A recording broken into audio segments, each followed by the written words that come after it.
ಒಂದು ಗ್ರಹ. ಈ ಗ್ರಹ ಎಷ್ಟು ಭಯಂಕರವಾದದ್ದು ಅಂತಂದ್ರೆ ಇಲ್ಲಿರುವಂತ ಮರಗಳಿಗೆ ಜೀವ ಇದೆ, ಹಾಗೆ ಹುಳಗಳು ಎಲ್ಲಂದ್ರಲ್ಲಿ ಬಾಂಬ್ನ ರೀತಿ ಬ್ಲಾಸ್ಟ್ ಆಗ್ತವೆ. ಪ್ರತಿ ಒಂದು ಹೆಜ್ಜೆಗೂ ಕೂಡ ಒಂದೊಂದು ಭಯಂಕರವಾಗಿರುವಂತ ಜೀವಿಗಳು ಎದುರಾಗ್ತಾನೆ ಹೋಗ್ತಿರ್ತವೆ. ಈ ತರ ಒಂದು ನರಕಕ್ಕೆ ಈ ಮೂವಿಯ ಹೀರೋ ಆಗಿರುವಂತ ಏಲಿಯನ್ ಬಂದು ಸೇರ್ಕೊಳ್ಳುತ್ತೆ. ಇವನು ಇಲ್ಲಿಗೆ ಬಂದಿರೋದಕ್ಕೆ ಒಂದು ಮುಖ್ಯವಾಗಿರುವಂತ ಕಾರಣ ಇದೆ. ಆ ಕೆಲಸನ ಮುಗಿಸೋವರೆಗೂ ಪ್ರತಿ ಒಂದು ದಿನನೂ ಕೂಡ ಇವನು ಸರ್ವೈವ್ ಆಗ್ಬೇಕು ಅಂತ ಯಾವ ಕೆಲಸಕ್ಕೋಸ್ಕರ ಇವನು ಇಲ್ಲಿಗೆ ಬಂದಿದ್ದಾನೆ. ಈ ಗ್ರಹ ಏನಕ್ಕೆ ಈ ರೀತಿ ಇದೆ, ಕೊನೆಗೆ ಇವನು ಅನ್ಕೊಂಡಿರೋದನ್ನ ಮಾಡ್ತಾನೆ ಇಲ್ವಾ ಅಂತ ನೀವು ತಿಳ್ಕೊಳ್ಳೋದಕ್ಕೆ ಈ ಮೂವಿನ ನನ್ನ ಜೊತೆ ಕೊನೆವರೆಗೂ ನೋಡ್ಬೇಕು. ಮೂವಿನ ಸ್ಟಾರ್ಟ್ ಮಾಡೋದಕ್ಕಿಂತ ಮುಂಚೆ ನಿಮ್ಗೆ ನಮ್ಮ ಮಿಸ್ಟರಿ ಮೈನ್ಸ್ ಚಾನೆಲ್ ನ ಬಗ್ಗೆ ಗೊತ್ತಿಲ್ಲ ಅಂತಂದ್ರೆ ಆ ಚಾನೆಲ್ ನಲ್ಲಿ ಇಂಡಿಯನ್ ಮೂವೀಸ್ ಗಳ ಜೊತೆ ಇನ್ನೂ ಕೂಡ ತುಂಬಾ ಅದ್ಭುತವಾಗಿರುವಂತ ಮೂವೀಸ್ ಗಳನ್ನ ಎಕ್ಸ್ಪ್ಲೈನ್ ಮಾಡ್ತಿದೀವಿ. ಒಂದ್ಸಲ ಆ ಚಾನೆಲ್ ನ ವಿಸಿಟ್ ಮಾಡಿ, ಇಷ್ಟ ಆಯ್ತು ಅಂತಂದ್ರೆ ಆ ಚಾನೆಲ್ ಕೂಡ ಫಾಲೋ ಮಾಡಿ. ಅಂದಂಗೆ ಈಗ ನಾವು ನೋಡ್ತಿರುವಂತ ಈ ಮೂವಿ ಹೆಸರು ಪ್ರೆಡೇಟರ್ ಬ್ಯಾಡ್ಲ್ಯಾಂಡ್ಸ್ ಅಂತ.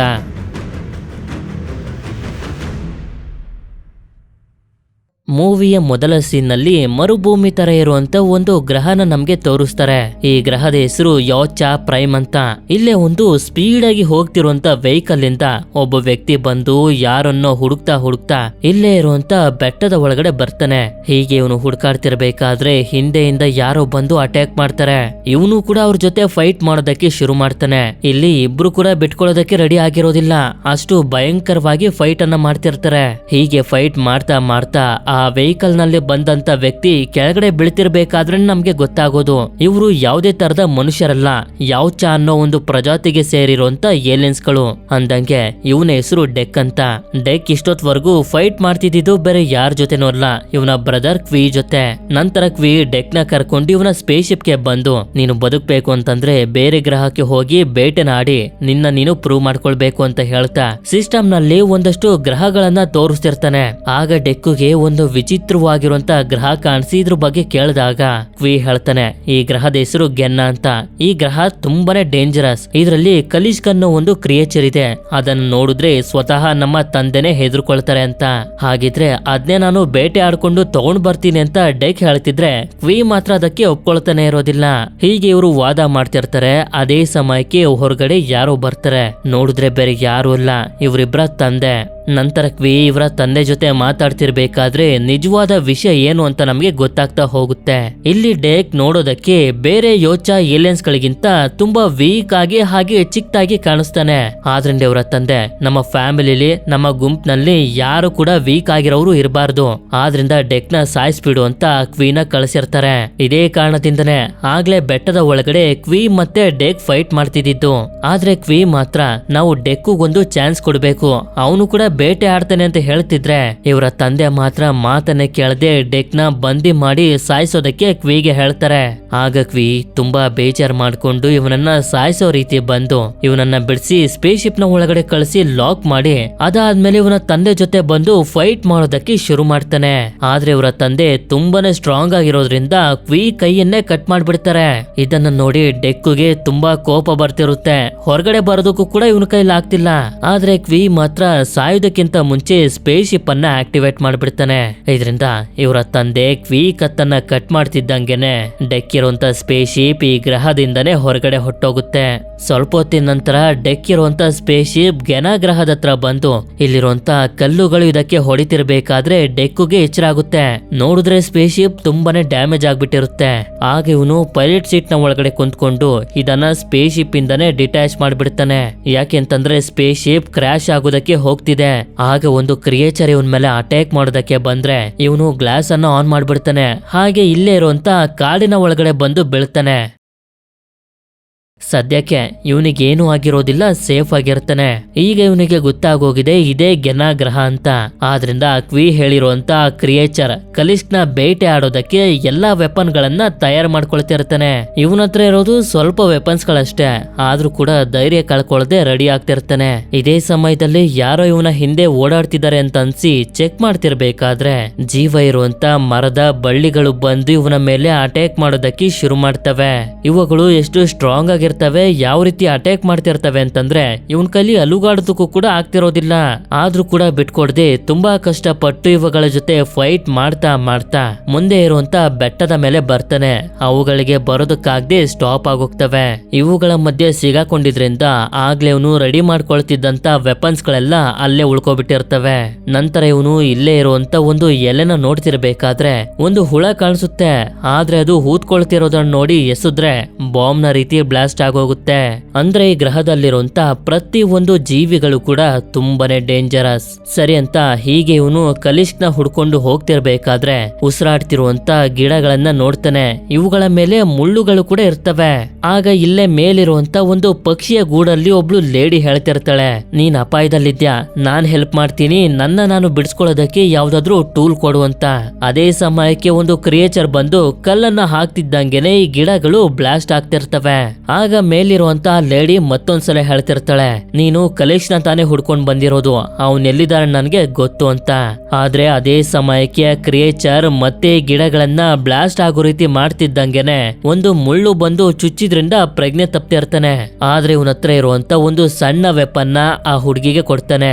ಆ ಹಾರುವಂತ ಕ್ರಿಯೇಚರ್ ಇನ್ನೇನು ಅಟ್ಯಾಕ್ ಮಾಡ್ಬೇಕು ಅಂತ ಅನ್ಕೊಳ್ಳೋಷ್ಟರಲ್ಲಿ ಆ ಹುಡುಗಿ ಬಂದು ಅದನ್ನ ಸಾಯಿಸ್ಬಿಡ್ತಾಳೆ.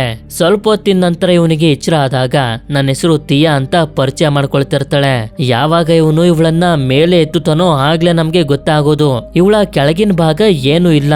ಯಾಕೆ ಅಂತಂದ್ರೆ ಇವಳೊಬ್ಳು ರೋಬೋಟ್. ಆದ್ರಿಂದ ಹೇಳ್ತಿರ್ತಾಳೆ, ವೇಲ್ಯಾಂಡ್ ಅನ್ನೋ ಒಂದು ಕಂಪನಿಗೆ ಸೇರಿರುವಂತ ರೋಬೋಟ್ ನಾನು, ನಮ್ಮ ಕಂಪನಿಯವರ ಜೊತೆ ನಾನು ಕೂಡ ಇಲ್ಲಿಗೆ ಬಂದಿದ್ದೀನಿ ಅಂತ. ಇವಳಿಂದ ನನಗೆ ನ್ಯೂಸ್ ಆಗುತ್ತೆ. ನಾನು ಕಲಿಷ್ನ ಬೇಟೆ ಆಡ್ಬೇಕು ಅಂತ ಇವನು ಹೋಗ್ತಿರ್ಬೇಕಾದ್ರೆ ಇವಳೊಂದು ಡೀಲ್ ಅನ್ನ ಹೇಳ್ತಾಳೆ, ನೀನು ನನ್ನನ್ನ ನನ್ನ ಕಾಲುಗಳು ಎಲ್ಲಿದ್ದಾವೋ ಅಲ್ಲಿಗೆ ಕರ್ಕೊಂಡು ಹೋಗು, ಕಲಿಶ್ ಎಲ್ಲಿದ್ದಾನೆ ಅಂತ ನಾನ್ ನಿನ್ಗೆ ಹೇಳ್ತೀನಿ ಅಂತ. ಇವನಿಗೂ ಕೂಡ ಗ್ರಹದ ಬಗ್ಗೆ ಗೊತ್ತಿಲ್ಲ, ಕಲಿಶ್ ಎಲ್ಲಿರ್ತಾನೆ ಅಂತಾನೂ ಕೂಡ ಗೊತ್ತಿಲ್ಲ. ಆದ್ರಿಂದ ಇದಕ್ಕೆ ಸರಿ ಅಂತ ಹೇಳಿ ಇವಳನ್ನ ಜೊತೆಲಿ ಕರ್ಕೊಂಡು ಹೋಗೋದಕ್ಕೆ ಶುರು ಮಾಡ್ತಾನೆ. ಹೀಗೆ ಹೋಗ್ತಿರ್ಬೇಕಾದ್ರೆ ನಾನು ಯಾವ್ಚಾ ಪ್ರೈಮ್ ಗ್ರಹದ ಬಗ್ಗೆ ಹಾಗೆ ಯಾವ್ಚಾ ಏಲಿಯನ್ಸ್ ಗಳ ಬಗ್ಗೆ ಸ್ಟಡಿ ಮಾಡಿದೀನಿ ಅಂತ ಇವಳು ಹೇಳ್ತಿರ್ಬೇಕಾದ್ರೆ ನಮ್ಗೆ ಗೊತ್ತಾಗೋದು ಈ ಯಾವ್ಚಾ ಏಲಿಯನ್ಸ್ ಗಳು ಯಾರು ಜಾಸ್ತಿ ಬೇಟೆನ ಆಡ್ತಾರೋ ಅವರಿಗೆ ಮರ್ಯಾದಿನ ಕೊಡ್ತಾರೆ ಅಂತ.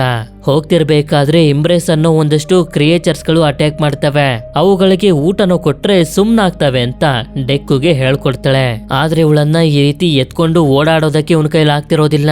ಆದ್ರಿಂದ ಮರದ ಬಳ್ಳಿಗಳನ್ನ ಕಿತ್ಕೊಂಡು ಇವಳನ್ನ ಬ್ಯಾಗ್ ನ ರೀತಿ ಹಾಕೊಂಡು ಹೋಗೋದಕ್ಕೆ ಶುರು ಮಾಡ್ತಾನೆ.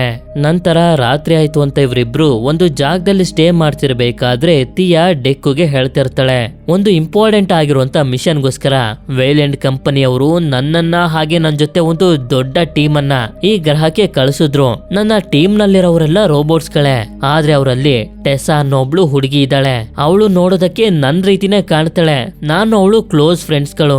ಒಂದ್ ರೀತಿ ಹೇಳಬೇಕು ಅಂತಂದ್ರೆ ನಾವಿಬ್ರು ಅಕ್ಕ ತಂಗಿರ್ ರೀತಿ ಅಂತ. ಮುಂದಿನ ಸೀನ್ ನಲ್ಲಿ ನಮ್ಗೆ ತಿಯಾ ಹೇಳ್ತಿದ್ದಂತ ಟೆಸಾ ಅನ್ನೋ ರೋಬೋಟ್ ನ ತೋರಿಸ್ತಾರೆ. ಈ ಅರ್ಧಂಬರ್ಧ ನಾಶ ಆಗಿರುವಂತ ರೋಬೋಟ್ ಅನ್ನ ಒಂದು ಡಿವೈಸ್ ನ ಮೇಲೆ ಇಟ್ಟು ರಿಪೇರ್ ಮಾಡ್ತಿರ್ತಾರೆ. ಆಗ ಇವಳಿಗೆ ಎಚ್ಚರ ಆಗುತ್ತೆ. ಅದೇ ಸಮಯಕ್ಕೆ ವೇಲ್ಯಾಂಡ್ ಕಂಪನಿ ಅವರು ಕೂಡ ಇವಳಿಗೆ ಹೇಳ್ತಿರ್ತಾರೆ, ನಿಮ್ಗೆ ಹೇಳಿರುವಂತ ಕೆಲಸನ ನೀವಿನ್ನೂ ಕಂಪ್ಲೀಟ್ ಮಾಡಿಲ್ಲ, ಆದಷ್ಟು ಬೇಗ ಕಂಪ್ಲೀಟ್ ಮಾಡಿ. ಹಾಗೆ ನಿಮ್ಮ ಟೀಮ್ಗೆ ಸೇರಿರುವಂತ ತಿಯಾ ಯಾವ್ಚಾ ಏಲಿಯನ್ ಜೊತೆ ಇದ್ದಾಳೆ ಅನ್ನೋ ವಿಷಯನೂ ಕೂಡ ಹೇಳ್ಬಿಡ್ತಾರೆ. ಈ ಕಡೆ ಡೆಕ್ ತಿಯಾನ ಕರ್ಕೊಂಡು ಇಲ್ಲೇ ಇರುವಂತ ಬೋನ್ ಬೈಸನ್ ಅನ್ನೋ ಒಂದು ಜೀವಿನ ಬೇಟೆ ಆಡೋದಕ್ಕೆ ಅಂತ ಬರ್ತಾನೆ. ಆದ್ರೆ ಈ ಜಾಗದಲ್ಲಿ ಗ್ಲಾಸ್ ಇಂದ ಮಾಡಿರುವಂತ ಹುಲ್ಲುಗಳು ಇರ್ತವೆ. ಮುಂದೆ ಹೋದ್ರೆ ಕೈ ಕಾಲೆಲ್ಲ ಕುಯ್ಕೋತವೆ. ಅದೇ ಸಮಯಕ್ಕೆ ಅವ್ರಿಗೆ ಗೊತ್ತಾಗೋದು ಆ ಬೋನ್ ಬಾಯ್ಸ್ ಅನ್ನ ಇವ್ರು ಮಾತ್ರ ಬೇಟೆ ಆಡ್ತಿಲ್ಲ, ಇಲ್ಲೇ ಒಂದು ಕ್ರಿಯೇಚರ್ ಇದೆ, ಇದು ಕೂಡ ಟ್ರೈ ಮಾಡ್ತಿದೆ ಅಂತ. ಅದು ಬೇಟೆ ಆಡೋದಕ್ಕೆ ಅಂತ ಹೋಗುತ್ತೆ. ಡೆಕ್ ಕೂಡ ಮರಗಳ ಮೇಲೆ ಜಂಪ್ ಮಾಡ್ತಾ ಇದ್ರ ಮೇಲೆ ಹೇಗೋ ಬರ್ತಾನೆ. ಆದ್ರೆ ಅದು ಇವನನ್ನ ಕೆಳಗಡೆ ಬಿಳಿಸ್ಬಿಟ್ಟು ಹೊಟ್ಟೋಗುತ್ತೆ. ಆ ಸಣ್ಣ ಕ್ರಿಯೇಚರ್ ಕೂಡ ಬೇಟೆ ಆಡೋದಕ್ಕೆ ನೋಡ್ತಿರೋದ್ರಿಂದ ಡೆಕ್ ಮತ್ತೆ ಈ ಕ್ರಿಯೇಚರ್ ಫೈಟ್ ಮಾಡ್ತಿರ್ತಾರೆ. ಈ ಕ್ರಿಯೇಚರ್ ನೋಡೋದಕ್ಕೆ ಇಷ್ಟು ಸಣ್ಣದಾಗಿದ್ರು ಕೂಡ ತುಂಬಾ ಸ್ಟ್ರಾಂಗ್ ಆಗಿರುತ್ತೆ. ಅದೇ ಸಮಯಕ್ಕೆ ಬೋನ್ ಬೈಸನ್ ಇಲ್ಲಿಗೆ ಬರ್ತಿರೋದನ್ನ ನೋಡಿ ಡೆಕ್ ಇವನ ಕತ್ತಿನ ತಗೊಂಡು ಅದನ್ನ 2 ಭಾಗ ಆಗಿ ಕಟ್ ಮಾಡ್ಬಿಡ್ತಾನೆ. ಇದನ್ನ ಈ ಕ್ರಿಯೇಚರ್ ಶಾಕ್ ಇಂದ ನೋಡ್ತಿದ್ರೆ ಲೂನಾ ಬಗ್ ಅನ್ನೋ ಒಂದು ಪ್ರಾಣಿ ಇವರಿಬ್ರನ್ನ ಎತ್ಕೊಳ್ಳುತ್ತೆ ತಿನ್ನೋದಕ್ಕೆ ಅಂತ. ಆದ್ರೆ ಆ ಕ್ರಿಯೇಚರ್ ಬಂದು ಲೂನಾ ಬಗ್ ನ ಬಾಯಿ ಒಳಗಡೆ ಬರ್ತಿದ್ದಂಗೆನೆ ಇದ್ರ ಹಲ್ಲೆ ಮುರಿದೋಗುತ್ತೆ. ಹೀಗೆ ಡೆಕ್ ಮತ್ತೆ ತಿಯಾ ಸೇಫ್ ಆಗ್ತಾರೆ. ಆದ್ರೆ ಲೂನಾ ಬಗ್ ಆ ಕ್ರಿಯೇಚರ್ ನ ಫಾಲೋ ಮಾಡ್ಕೊಂಡು ಹೋಗೋದಕ್ಕೆ ಶುರು ಮಾಡುತ್ತೆ. ಇದರಿಂದ ಡೆಕ್ ಕೂಡ ಒಂದು ಮರನ ಕಟ್ ಮಾಡಿ ಆ ಮರದ ಸಹಾಯದಿಂದ ಲೂನಾ ಬಗ್ ಹತ್ರ ಬಂದು ಇದನ್ನ ಸಾಯಿಸಿ ಆ ಕ್ರಿಯೇಚರ್ ಅನ್ನ ಕಾಪಾಡ್ತಾನೆ. ಇನ್ನೊಂದ್ ಕಡೆ ನೋಡಿದ್ರೆ ಟೆಸ್ಸಾ ತಿಯಾನ ಹುಡ್ಕೊಂಡು ಆಗ್ಲೇ ಡೆಕ್ ನ ಸ್ಪೇಸ್ ಶಿಪ್ ಸೀಟ್ ಬಂದು ಕ್ರಾಶ್ ಆಗಿತ್ತಲ್ಲ, ಇಲ್ಲಿಗೆ ಇವಳ ಟೀಮ್ ಅವರನ್ನ ಕರ್ಕೊಂಡು ಬರ್ತಾಳೆ. ಆಗ ಜೀವ ಇರುವಂತ ಬಳ್ಳಿಗಳು ಅಟ್ಯಾಕ್ ಮಾಡೋದಕ್ಕೆ ನೋಡಿದ್ರೆ ಇವಳ ಟೀಮ್ ನಲ್ಲಿರೋರೆಲ್ಲ ರೋಬೋಟ್ಸ್ ಗಳೇ. ಅವುಗಳಿಗೆ ಒಂದೇ ಸಲ ಬೆಂಕಿನ ಹಾಕಿ ನಾಶ ಮಾಡ್ಬಿಡ್ತಾರೆ. ಇದಾದ್ಮೇಲೆ ಇವರು ಒಂದು ಜಾಗದಲ್ಲಿ ಕುಂತ್ಕೊಂಡು ರೆಸ್ಟ್ ಮಾಡ್ತಿರ್ಬೇಕಾದ್ರೆ ಆ ಕ್ರಿಯೇಚರ್ ಇವರನ್ನ ಕಾಪಾಡಿರೋದ್ರಿಂದ ತಿಯಾ ತುಂಬಾನೇ ಸಂತೋಷ ಪಡ್ತಿರ್ತಾಳೆ. ಹಾಗೆ ಈ ತರ ಕ್ರಿಯೇಚರ್ ನ ಇವಳು ಈ ಗ್ರಹದಲ್ಲಿ ಯಾವತ್ತೂ ನೋಡಿರೋದಿಲ್ಲ. ಆದ್ರಿಂದ ಇದಕ್ಕೆ ಬಡ್ ಅಂತ ಹೆಸರಿಡ್ತಾಳೆ. ನಂತರ ಡೆಕ್ ಬೇಟೆ ಆಡಿರುವಂತ ಮಾಂಸನ ಬಡ್ಗೆ ಕೊಟ್ಟಾಗ ಇದು ಇವನ ಮುಖದ ಮೇಲೆ ಉಗಿದ್ ಬಿಡುತ್ತೆ. ಆಗ ತಿಯಾ ಹೇಳ್ತಾಳೆ, ಬಡ್ ನಿನ್ನ ಫ್ಯಾಮಿಲಿ ರೀತಿ ನೋಡ್ತಿದ್ದಾನೆ, ಆದ್ರಿಂದಾನೆ ನಿನ್ ಮೇಲೆ ಉಗಿದು ಗೌರವ ಕೊಟ್ಟಿದ್ದು ಅಂತ. ಹೀಗೆ ಡೆಕ್ ಕೂಡ ಮಾತಾಡ್ತಾ ಮಾತಾಡ್ತಾ ಹೇಳ್ತಾನೆ, ನಾನು ವೀಕ್ ಆಗಿದ್ದೀನಿ ಅನ್ನೋ ಒಂದೇ ಕಾರಣಕ್ಕೆ ನನ್ನ ಸಾಯಿಸೋದಕ್ಕೆ ನನ್ನ ಅಣ್ಣನ್ನ ನನ್ನ ತಂದೆನೆ ಕಳ್ಸಿದ್ದ. ಆದ್ರೆ ಅವನು ನನ್ನ ಸಾಯಿಸೋದಕ್ಕೆ ಒಪ್ಕೊಳ್ಳದೆ ಇದ್ದಿದ್ರಿಂದ ನನ್ನ ತಂದೆನೆ ಅವನನ್ನ ಸಾಯಿಸ್ಬಿಟ್ಟ ಅಂತ. ಇದನ್ನ ಕೇಳಿ ಇವಳು ಕೂಡ ತುಂಬಾ ಬೇಜಾರ್ ಮಾಡ್ಕೊಂಡು ಹೇಳ್ತಿರ್ತಾಳೆ, ಆದಷ್ಟು ಬೇಗ ನಾನು ಕೂಡ ನನ್ನ ಸಿಸ್ಟರ್ ಆಗಿರುವಂತ ಟೆಸ್ಸನ ಹುಡುಕ್ಬೇಕು. ಈ ಕಡೆ ನೋಡಿದ್ರೆ ಡೆಕ್ ಈ ಗ್ರಹಕ್ಕೆ ಎಂಟರ್ ಆದಾಗ ಅವನ ಸ್ಪೇಸ್ ಶಿಪ್ ಕ್ರಾಶ್ ಆಗೋದಕ್ಕೆ ಅಂತ ಹೋಗ್ತಿತ್ತಲ್ಲ, ಅದು ಕ್ರಾಶ್ ಆಗಿರುವಂತ ಜಾಗಕ್ಕೆ ಟೆಸ್ಸಾ ಇವಳ ಟೀಮ್ ಅವರನ್ನ ಕರ್ಕೊಂಡ್ ಬಂದು ಒಳಗಡೆ ಬರ್ತಾಳೆ. ಹೀಗೆ ಹುಡ್ತಿರ್ಬೇಕಾದ್ರೆ ಒಂದು ಬಾಗ್ಲ ಹಿಂದೆ ಇವಳಿಗೆ ಯಾವ್ಚಾ ಏಲಿಯನ್ಸ್ ಗಳ ವೆಪನ್ಸ್ ಗಳು ಸಿಗ್ತವೆ. ಅಷ್ಟೇ ಅಲ್ಲದೆ ಒಂದು ಬಾಂಬ್ ಸಿಕ್ಕಿ ಇದನ್ನ ಟಚ್ ಮಾಡ್ತಿದ್ದಂಗೆನೆ ಇವಳ ಕೈ ಫ್ರೀಸ್ ಆಗೋದನ್ನ ನೋಡಿ ಇವಳಿಗೊಂದು ಐಡಿಯಾ ಬರುತ್ತೆ. ನಂತರ ಮಾರನೇ ದಿನ ಡೆಕ್ ಎದ್ದು ಬೆಳಕಾಯ್ತು, ನಾವಿಲ್ಲಿಂದ ಹೋಗ್ಬೇಕು ಅಂತ ಹೇಳಿದ್ರೆ ತಿಯಾ ಮಾತ್ರ ಬಡ್ ಇನ್ನು ಮಲಗಿದ್ದಾನೆ, ಅವನು ಕರ್ಕೊಂಡು ಹೋಗೋಣ ಅಂತ ಹೇಳ್ತಿರ್ತಾಳೆ. ಆದ್ರೆ ಇವನು ಅವಳ ಮಾತಿಗೆ ತಲೆ ಕೆಡ್ಸ್ಕೊಳ್ಳದೆ ಇವಳನ್ನ ಕರ್ಕೊಂಡು ಸೀದಾ ಇಲ್ಲಿಂದ ಹೋಗೋದಕ್ಕೆ ಶುರು ಮಾಡ್ತಾನೆ. ಇದಾದ್ಮೇಲೆ ಯಾವಾಗ ಇವರು ಒಂದು ನದಿ ಹತ್ರ ನಿಂತಿರ್ತಾರೋ ಡೆಕ್ಕುಗೆ ಕಲಿಷ್ಕ್ನ ಹಲ್ಲು ಸಿಗುತ್ತೆ. ಅಂದ್ರೆ ಅದು ಇಲ್ಲೇ ಸುತ್ತಮುತ್ತ ಓಡಾಡುತ್ತೆ ಅಂತ. ಆದ್ರೆ ತಿಯಾ ಮಾತ್ರ ತುಂಬಾ ಬೇಜಾರ್ ಮಾಡ್ಕೊಂಡು ಇವನಿಗೆ ಹೇಳ್ತಿರ್ತಾಳೆ, ಬಡ್ ನಮ್ಮ ಪ್ರಾಣಗಳನ್ನ ಕಾಪಾಡಿದ್ದ, ಆ ರೀತಿ ನಾವು ಅವನನ್ನ ಬಿಟ್ಟು ಬರಬಾರದಿತ್ತು ಅಂತ. ಇವನ್ ಮಾತ್ರ ಅವಳ ಮಾತಿಗೆ ಕೇರೆ ಮಾಡ್ತಿರೋದಿಲ್ಲ. ಇದರಿಂದ ಭೂಮಿಲಿ ವುಲ್ಫ್ಗಳು ಅಂದ್ರೆ ತೋಳಗಳನ್ನು ಜೀವಿಗಳು ಇದಾವೆ. ಆ ಜೀವಿಗಳು ಯಾವಾಗ್ಲೂ ಗುಂಪಿನಲ್ಲೇ ವಾಸ ಮಾಡೋದು. ಆ ಗುಂಪಿನಲ್ಲಿ ತುಂಬಾ ಸ್ಟ್ರಾಂಗ್ ಆಗಿರುವಂತ ಲೀಡರ್ ಇರುತ್ತೆ. ಆ ಲೀಡರ್ನ ಆಲ್ಫಾ ಅಂತ ಕರೀತಾರೆ. ಆಲ್ಫಾ ಯಾವತ್ತೂ ಕೂಡ ತನ್ನ ಟೀಮ್ ಅವರನ್ನ ಕಷ್ಟದಲ್ಲಿ ಸಿಗಾಕೊಳ್ಳೋದಕ್ಕೆ ಬಿಡೋದಿಲ್ಲ ಅಂತ ಇವನಿಗೆ ಅರ್ಥ ಮಾಡಿಸ್ತಿರ್ತಾಳೆ. ನೀನು ಕೂಡ ಆಲ್ಫಾ ತರನೇ ನಿನ್ನ ನಂಬುವಂತ ಜನರನ್ನ, ನಿನ್ ಜೊತೆ ಇರುವಂತ ಜನರನ್ನ ಯಾವತ್ತೂ ಬಿಟ್ಟು ಹೋಗ್ಬೇಡ, ಅವರನ್ನ ಕಷ್ಟದಲ್ಲಿ ಸಿಗಾಕೊಳ್ಳೋ ರೀತಿ ಮಾಡ್ಬೇಡ ಅಂತ. ಇದ್ರ ಬಗ್ಗೆ ಇವನು ಕೂಡ ಯೋಚನೆ ಮಾಡ್ತಾ ಮಾಡ್ತಾ ಇವರಿಬ್ರು ಸ್ವಲ್ಪ ಮುಂದೆ ಬಂದಾಗ ಸರ್ವನಾಶ ಆಗಿರುವಂತ ಒಂದು ಜಾಗ ಕಾಣಿಸುತ್ತೆ. ಈ ಜಾಗದಲ್ಲಿ ವೈಲೆಂಟ್ ಕಂಪನಿಯ ರೋಬೋಟ್ಸ್ ಗಳೆಲ್ಲ ಬಿದ್ದಿರ್ತವೆ. ಅಷ್ಟೇ ಅಲ್ಲದೆ ಕೊನೆಗೂ ತಿಯಾ ಕಾಲುಗಳು ಕೂಡ ಇವರಿಗೆ ಸಿಕ್ಬಿಡುತ್ತೆ. ಇದರಿಂದ ಇವಳ ಕಾಲನ್ನ ಹಾಗೆ ಬಾಡಿನ ಜಾಯಿಂಟ್ ಮಾಡ್ತಿರ್ಬೇಕಾದ್ರೆ ಡೆಕ್ ಇವಳನ್ನ ಕೇಳ್ತಾನೆ, ನಿನ್ ಕಾಲೀಗ ಸಿಕ್ತು, ಕಲಿಶ್ ಕೆಲ್ಲಿದಾನೆ ಹೇಳು ಅಂತ. ಆಗ ಇವಳು ಕೂಡ ಸ್ವಲ್ಪ ಸೀರಿಯಸ್ ಆಗಿ ಹೇಳ್ತಾ ಹೋಗ್ತಾಳೆ, ನಾನು ನನ್ನ ಟೀಮ್ ಅವರು ಇಲ್ಲಿಗೆ ಬರೋದಕ್ಕೆ ಸಿಗ್ನಲ್ ಕಳಿಸ್ಬಿಟ್ಟಿದೀನಿ. ಹೇಳ್ಬೇಕು ಅಂತಂದ್ರೆ ನಾನು ಹಾಗೆ ನನ್ನ ಟೀಮ್ನವರು ಕೂಡ ಕಲೀಗ್ಸ್ನ ಹಿಡಿಯೋದಕ್ಕೆ ಪ್ರಯತ್ನ ಪಡ್ತಿದೀವಿ. ನಿನ್ ಕೈಲಿ ಅದನ್ನ ಸಾಯಿಸೋದಕ್ಕಾಗೋದಿಲ್ಲ, ಇಲ್ಲಿಂದ ಹೊಟ್ಟೋಗು ಅಂತ. ಇದನ್ನ ಕೇಳ್ತಿದ್ದಂಗೆ ಇವನು ತುಂಬಾ ಕೋಪ ಮಾಡ್ಕೊಂಡು ನಾನ್ ನಿನ್ನ ನಂಬ್ದೆ, ಆದ್ರೆ ನೀನು ನನ್ಗೆನೆ ಮೋಸ ಮಾಡಿದೆ ಅಂತ ಹೇಳಿ ಕೋಪ ಮಾಡ್ಕೊಂಡು ಹೊರಗಡೆ ಬಂದಾಗ ಈ ಜಾಗದಲ್ಲಿ ಡೀಸೆಲ್ ಇರೋದನ್ನ ನೋಡಿ ಅದಕ್ಕೆ ಬೆಂಕಿನ ಹಾಕಿ ಸಿಗ್ನಲ್ ನ ರೀತಿ ಒಂದು ಬ್ಲಾಸ್ಟ್ ಮಾಡ್ತಾನೆ. ಈ ಕಡೆ ತಿಯಾ ಇವಳ ಬಾಡಿನ ಜಾಯಿಂಟ್ ಮಾಡ್ಕೋತಿರ್ಬೇಕಾದ್ರೆ ದೊಡ್ಡ ದೊಡ್ಡ ಹೆಜ್ಜೆ ಶಬ್ದಗಳು ಕೇಳಿಸ್ತವೆ.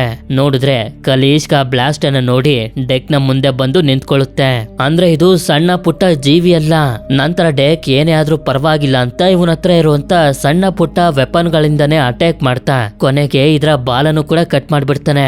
ಆದ್ರೆ ನೋಡಿದ್ರೆ ಕಟ್ ಆಗಿದ್ದಂತ ಬಾಲ ಮತ್ತೊಂದ್ಸಲ ಕೆಲವು ಸೆಕೆಂಡ್ ಗಳಲ್ಲೇ ಹುಟ್ಕೋಬಿಡುತ್ತೆ. ಇವಳು ಬಾಡಿನ ಜಾಯಿಂಟ್ ಮಾಡ್ಕೊಳ್ತಿದ್ರೆ ಡೆಕ್ ಅನ್ನ ಎಸ್ತಿದ್ರಿಂದ ಮತ್ತೆ ಅವಳ ಬಾಡಿ ಕಟ್ ಆಗೋಗುತ್ತೆ. ಆದ್ರೆ ಡೆಕ್ ನ ಜೊತೆ ಕಲೀಶ್ಕ್ ಆ ರೀತಿ ಫೈಟ್ ಮಾಡ್ತಿರೋದನ್ನ ನೋಡಿ ಹೀಗೆ ಬಿಟ್ರೆ ಅದು ಡೆಕ್ ನ ಸಾಯಿಸ್ಬಿಡುತ್ತೆ ಅಂತ ಇವಳು ಅದ್ರ ಮೇಲೆ ಶೂಟ್ ಮಾಡ್ತಾ ಡೆಕ್ಗೆ ತಪ್ಪಿಸ್ಕೊಂಡು ಹೋಗೋದಕ್ಕೆ ಟೈಮ್ ಮಾಡ್ಕೊಡ್ತಾಳೆ.